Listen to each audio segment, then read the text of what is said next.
తాకట్లో ఉన్న మీ బంగారాన్ని విడిపించి ఆ రోజు ఆన్లైన్ రేటుకి కొంటాం. Sharma gold company. అమెరికాలోని జార్జియా రాష్ట్రంలోని వాహనాలతో ఎప్పుడు రద్దీగా ఉండేటువంటి ప్రాంతం అది. జనసంచారం వాహనాలతో ఆ ప్రాంతం ఎప్పుడు కూడా రద్దీగా ఉంటుంది. అలాంటి రద్దీ ప్రదేశంలో ఓ విమానం ల్యాండింగ్ కలకలం రేపుతోంది.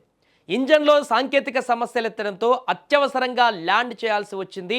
ఈ క్రమంలో విమానం పలు వాహనాలను ఢీకొట్టింది. గెయిన్స్విల్ నగరంలో ఈ యొక్క ఘటన చోటు చేసుకుంది. ఈ ప్రమాదంలో పలువురికి స్వల్ప గాయాలైనట్లుగా తెలుస్తోంది.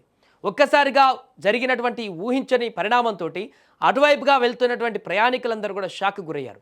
గెయిన్స్విల్లోని లీ గిల్మర్ మెమోరియల్ ఎయిర్పోర్ట్ నుంచి కాంటాన్లోని చెరోకీ కౌంటీ రీజనల్ ఎయిర్పోర్టుకు ఓ శిక్షణ విమానం బయలుదేరింది. టేకాఫ్ అయిన కొద్దిసేపటికే విమానం ఇంజన్లో సమస్య తలెత్తినట్లుగా పైలట్ గుర్తించాడు. విమానాశ్రయానికి తిరిగి వెళ్లేందుకు విమానంలో తగినంత పవర్ లేకపోవడంతో గెయిన్స్విల్లోని రద్దీ రహదారిపైన అత్యవసరంగా ల్యాండింగ్ చేయాలని నిర్ణయించుకున్నారు. ల్యాండింగ్ సమయంలో విమానం కుడి రెక్క ఓ వాహనాన్ని బలంగా ఢీకొట్టింది. అదే సమయంలో విమానం ఇంధన ట్యాంక్ ఊడిపోయి మరో ఎస్యూవీ వాహనం పైన పడింది. ఈ ఘటనకు సంబంధించినటువంటి వీడియో సోషల్ మీడియాలో వైరల్గా మారింది. ఒకసారి మనం చూడొచ్చు విజువల్స్ను కూడా పూర్తిగా.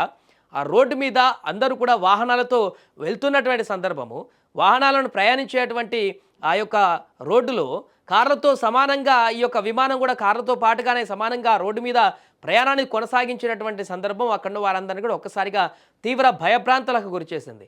అదృష్టవశాత్తు ఆ విమానం ల్యాండ్ అయ్యే టైంలో ఏ ఒక్క కారు మీద పడకుండా నేరుగా రోడ్డు మీద ల్యాండ్ అవ్వడంతో అప్పటికి కంట్రోల్ తప్పినటువంటి ఆ విమానము ఆ డివైడర్ని ఢీకొంటూ అటువైపు ఉన్నటువంటి ఇంకొక వాహనాన్ని రాసుకుంటూ వెళ్ళింది. కాబట్టి భారీ ప్రమాదం నుంచి అయితే బయటపడ్డట్టుగా మనకు కనపడుతుంది. ఒకవేళ ఆ విమానం కరెక్ట్గా ఆ రోడ్డు మీద ల్యాండ్ అవుతున్నటువంటి క్రమంలోనే ఆ కారు కానీ ఇంకేదైనా వెహికల్ కానీ అదే రోడ్డు మీద కనుక వస్తే దాని మీద ఆ విమానం పడిపోయేది. దాంతో ప్రమాద తీవ్రత మరింత ఎక్కువగా ఉండేది. ప్రాణాపాయం కూడా వచ్చేటువంటి అవకాశం ఉండేది. స్థానిక కాలమానం ప్రకారం ఇది మధ్యాహ్నం 12 గంటల 10 నిమిషాలకు ఇంజన్ సమస్యలపైన తమకు సమాచారం అందిందని కూడా ఫెడరల్ ఏవియేషన్ అడ్మినిస్ట్రేషన్ వెల్లడించింది.